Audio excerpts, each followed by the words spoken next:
જય શ્રી કૃષ્ણ વૈષ્ણવો. અત્યારે દાનના દિવસો ચાલી રહ્યા છે કે આપણા મહાનુભાવ અષ્ટસખાઓએ પ્રભુની દાન લીલાનું કીર્તનો દ્વારા આપણને સુંદર દર્શન કરાવ્યું છે.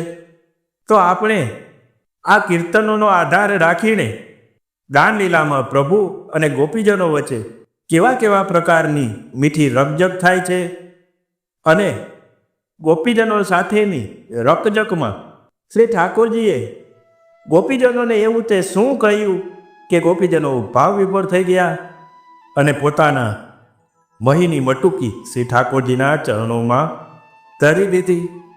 આ વગેરે બાબતની ચર્ચા આજના સત્સંગમાં કરીશું.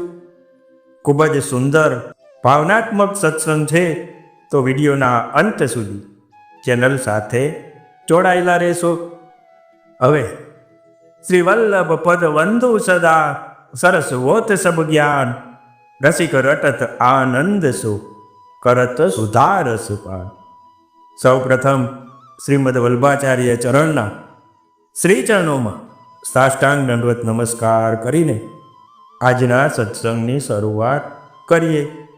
કે વાલા વૈષ્ણવો, આપણે તો શું પ્રભુની લીલાઓનું ચિંતન કરી શકવાના હતા, પરંતુ આ ભગવદીઓની કાનીથી રસના પવિત્ર કરવાનો પ્રયત્ન કરીએ છીએ કે વ્રજમાં પ્રગટ થઈને નંદનંદન શ્રી કૃષ્ણએ અનેક પ્રકારની બાલ લીલાઓ અને કિશોર લીલાઓ કરીને વ્રજ ભક્તોને સ્વરૂપાનંદનું દાન કર્યું.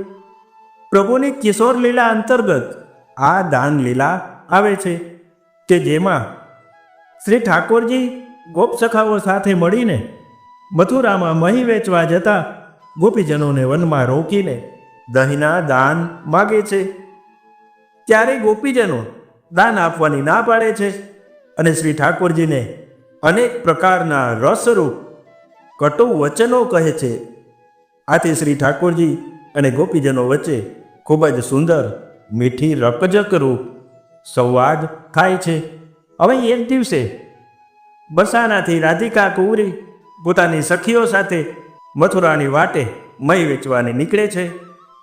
ત્યારે સાકરીખોર પણ નંદનંદન ગોપસખાઓ સાથે તેમને રોકીને દાન માગે છે. હવે આ લીલાના દર્શન કરીને વ્યાસદાસજી ગાય છે કે શ્યામ રોકત ફીરો આજ બ્રજ કી ગેલ. હે શ્યામ સુંદર, આપ વ્રજનો રસ્તો રોકીને ઊભા છો, અમને જવા દો. અને તમે પણ લેહો સંગ ગ્વાલ ગાય બછરા ચારો જાય દાન કહા લેવુંગે કરો બનકી સેલ. આ દાનની વાત રહેવા દો અને ગ્વાલ બાલોની સાથે વનમાં જઈને ગાય વાછડાઓને ચરાવો અને વનમાં હરો ફરો. અહીં રસ્તો રોકીને શું ઊભા છો અને આ બધો શું વેશ ધાર્યો છે? કે સબ ધાતુ કે ચિત્ર સબ અંગ મેં ભય ઠાડે આય કરત મોસો ફેલ. આ શ્રી અંગ પર વનની ધાતુ લગાડી છે, મોરપંખ આદિ ધારણ કર્યા છે અને લતા પતાથી વિચિત્ર વેશ ધારણ કરીને દાન લેવા ઊભા રહી ગયા છો અને દાન લેવાની બિના મતલબની વાતો કરો છો. તે તમને શરમ નથી આવતી? આજ સુધી વ્રજમાં તમારા જેવો બીજો કોઈ છેલ છબીલો અમે જોયો નથી. અમે તો ઘણા સમયથી આ રસ્તા પરથી રાત અને દિવસ નીકળીએ છીએ, પરંતુ આજ સુધી કોઈએ દાન માંગ્યું નથી.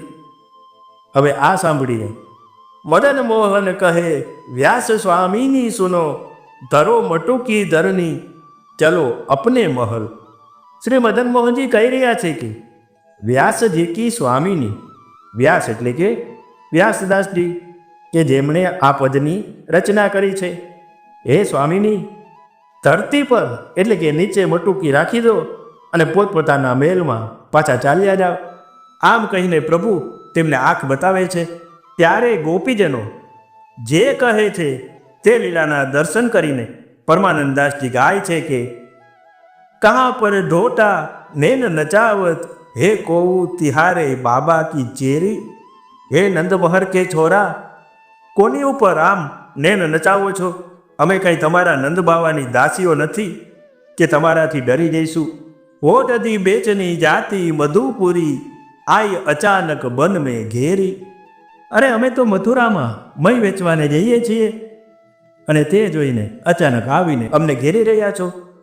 અરે એટલું જ નહીં, ઈશારો કરીને આ ગ્વાલ બાલોને બોલાવીને વાત વાતમાં બખેડા કરો છો. જાયું પુકારું નંદજુ કે આગે, જો કહું છું મટુકિયા મોરી. જો કોઈએ પણ અમારી મટુકીને હાથ પણ લગાડ્યો છે ને, તો નંદ બાવા પાસે જઈને તમારા બધાની ફરિયાદ કરી દઈશું. હે કનૈયા, અમે તમારી ખૂબ જ અમાન્ય રાખીએ છીએ, પરંતુ તમે તો ગોકુલમાં રહીને બહુ જ ચંચલ થઈ ગયા છો. આ લીલાના દર્શન કરીને પરમાનંદાસજી કહે છે કે પરમાનંદ પ્રભુ રસિક મુકુટમણી, બલી બલી જાઉં શ્યામ ઘન કેરી. પરમાનંદના પ્રભુ રસિક શિરોમણી ઘનશ્યામ પર હું બલિહારી જાઉં છું. હવે શ્યામ સુંદર તો હસતા હસતા ગોપીઓની કંઈ પણ વાત સાંભળતા નથી, અને ઝપટ દઈને એક ગોપીની મટુકી લેવા જાય છે. ત્યારે તે ગોપી કહે છે કે મોહન મેં ગુજરી બરસાને કી, મોસો નાહક માંડો રાગ. અરે મોહના, તમે અમને ઓળખતા નથી. અમે બરસાનાની ગ્વાલની છીએ, અને આમ વિના કારણ અમારી સાથે ખોટો ઝઘડો રહેવા દો. કારણ કે 5% કી કામર ઓઢે તા પર ઇતનો ગુમાન, ગયા ચરાવત બાબા નંદ જોકી, મોતે માગત દધીદાન. તમે ગાયો તો નંદ બાવાની ચરાવો છો, અને અમારી પાસે દધીનું દાન માગી રહ્યા છો, અને એમાંય આ 5%ની કારી કામરી ઓઢી છે, તોય આટલું ગુમાન રાખો છો. અરે વાલા, આટલું ગુમાન સારું નહીં. આ જુઓ, રત્ન જડિત ઈંધોણી મેરી, હીરા જળિયા અમોલ. અરે આ મારી ઈંધોણી રત્નોથી જડેલી છે. એટલું જ નહીં, પરંતુ તેમાં અનેક પ્રકારના અનમોલ હીરા જડાવ્યા છે. તો પણ અમે તો જરા પણ અભિમાન કરતા નથી. મારી મટુકીને જરા પણ અટશો નહીં હો. જો મટુકી જૂટવા ગયા અને મારી ઈંડોણીમાંથી એક હીરા ગીર જાય ગો, તેરી સબ ગયન કો મોલ. જો આ મારી ઈંડોણીમાંથી એક પણ હીરો પડીને ખોવાઈ ગયો ને, તો ખબર છે ને તેની કિંમત શું છે. આ તમારી 9 લાખ ગાયો છે ને, તે બધી જ વેચી દેશો ને, તો પણ તે હીરાનો મોલ નહીં ચૂકવી શકો. આમ શ્રી ઠાકોરજી અને ગોપીજનો વચ્ચે રપજપ થાય છે. ત્યારે કુંવરી રાધિકા કનૈયાને જે કહી રહ્યા છે તેનું વર્ણન કુમનદાસજી એક પદમાં ખૂબ જ સુંદર રીતે કરે છે. આપણે તે પદમાંથી અમુક કડીઓ જોઈએ કે રાધિકાજી કહી રહ્યા છે કે કબ દિનો હમદાન, કબ તુમ ભયે જુદાની, સુનન કબ હું બાત, જાય બુજો નંદરાની. વૈષ્ણવો, આ કડીમાં ખૂબ જ સુંદર અને ગૂઢ ભાવ રહેલો છે, પરંતુ આપણે તો અહીં સાદી રીતે જ તેનો ભાવાનુવાદ કરીશું. અરે શ્યામ સુંદર, અત્યાર સુધીમાં અમે ક્યારે દાન આપ્યું, અને આપ દાની બનીને ક્યારે લીધું? અમે તો ક્યારેય સાંભળ્યું નથી. જો નંદરાની શ્રી યશોદાજીને ખબર હોય તો તેમને જઈને પૂછો. પછી આગળ કહે છે કે બસે તુમ દેવકી આયે ગોકુલ ભાજ, જીએ જૂઠો ખાય કે અબ ક્યો નહીં આવે લાજ. અરે વાલા, આપનો જન્મ તો મથુરામાં દેવકીજીથી થયો છે, અને ત્યાંથી મામા કંસના ડરથી અહીં ભાગીને આવ્યા છો. અહીં પણ વનમાં ગોપ બાળકોનું એઠું અરોગો છો, તો પણ દાન માગતા લાજ નથી આવતી. આ કટુ વચન સાંભળીને શ્રી ઠાકોરજી ગુસ્સે થઈ જાય છે અને કહે છે કે જોબન કો અતિ ગર્વ ગ્વાલી, મુખ બોલ સંભારી, દૂધ દહીં કે મદ હેત સુધો હી ગારી. અરે ગ્વાલની, તું શું બોલે છે તેનું તને ભાન છે? આ જોબનના ગર્વમાં ગમે તે બોલે છે. જરા મોઢું સંભાળીને વાત કર. અને આ દહીં દૂધનો આટલો બધો શું મોહ છે? અને દહીં દૂધ માટે સીધી જ ગારી દેવા લાગી. પછી શ્રી ઠાકોરજી અને ગોપીજનો વચ્ચે ઘણી જ નોકજોગ થાય છે. ત્યારે પ્રભુ પોતાનું સ્વરૂપ બતાવતા કહે છે કે અવની અસુર અતિ પ્રબલ, મુનિજન કર્મ છુડાયે, ગૌ સંત તે હેત, દેહ ધરી ગોકુલ આયો.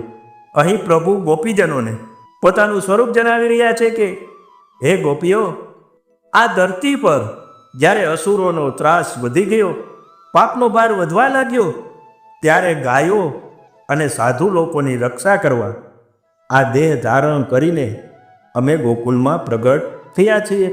આટલું કહીને પ્રભુ શ્રી ગોકુલમાં કરેલી લીલાઓ કે કેવી રીતે અસુરોનો સંહાર કર્યો, ઇન્દ્રના કોપથી કેવી રીતે વ્રજની રક્ષા કરી વગેરે બતાવવા લાગ્યા.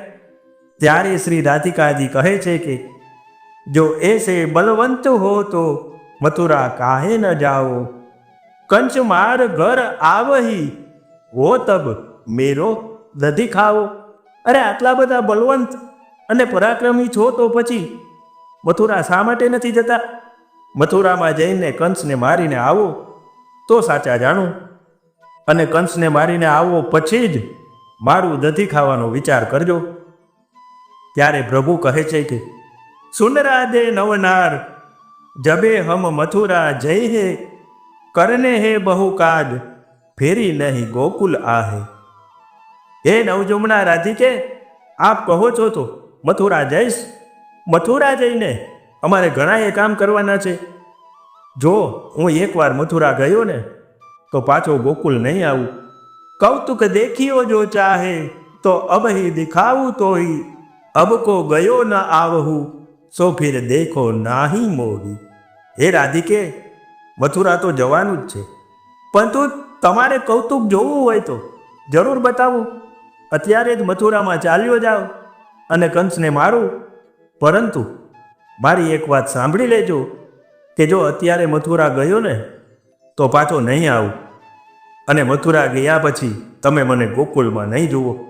આ સાંભળીને શ્રી રાધિકાજી અને ગોપીજનો સાવ ઢીલા પડી ગયા અને વિચારવા લાગ્યા કે કદાચ પ્રભુ સાચે જ મથુરા પધારી જશે તો તેમનો વિયોગ અમારાથી કેવી રીતે સહન થશે.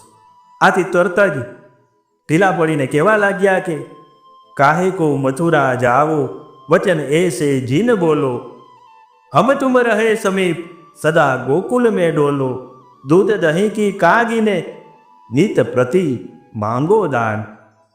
હે શ્યામ સુંદર, મથુરા જવાની વાત શું કામને કરો છો? આપણે તો હંમેશા સાથે જ રહીશું, માટે આપ હંમેશા ગોકુળમાં જ રહો. અરે આ દહીં દૂધની શું વાત છે? તમારાથી અમારે દહીં દૂધ થોડા વધારે છે, એટલે નિત્ય દાન માગતા રહો. પછી શ્રી ઠાકોરજી અને ગોપીજનો વચ્ચે અનેક પ્રકારના સંવાદ થાય છે. ત્યારે મુદિત ભઈ બ્રજનાર દયો લે આગે રાખ્યો, ગ્વાલન દીનો બાટ કચુક લે આપુન ચાખ્યો.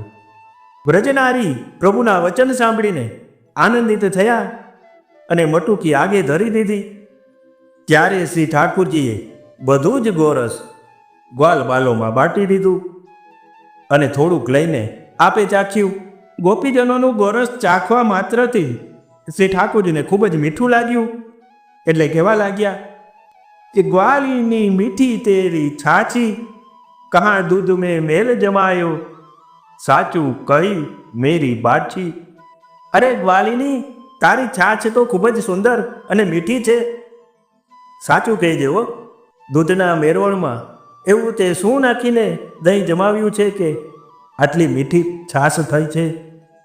આમ શ્રી ઠાકોરજી અને ગોપીજનો વચ્ચે દાનના દિવસોમાં દાન લીલા રહેલી છે. તો વાલા વૈષ્ણવો, આ સત્સંગ આપને કેવો લાગ્યો તે કોમેન્ટ કરીને જણાવજો. તો આજનો સત્સંગ શ્રી ગોવર્ધન ધરણ પ્રભુના શ્રી ચરણોમાં સમર્પિત કરીએ છીએ. ફરી મળીશું, ત્યાં સુધી સર્વને જય શ્રી કૃષ્ણ.